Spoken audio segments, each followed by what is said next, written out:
имаше 100 длъжности и нито един приятел. Печелеше пари и ги похарчваше. Четеше книги, описващи един свят, в който той вече не вярваше.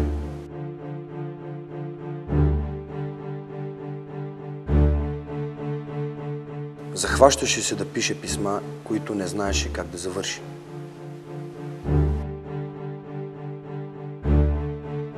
След една година напусна стаята, която бе наел над някакъв бар.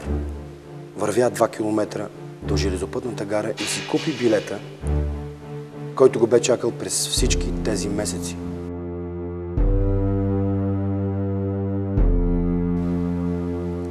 Еднопосочен билет за Барселона, моля.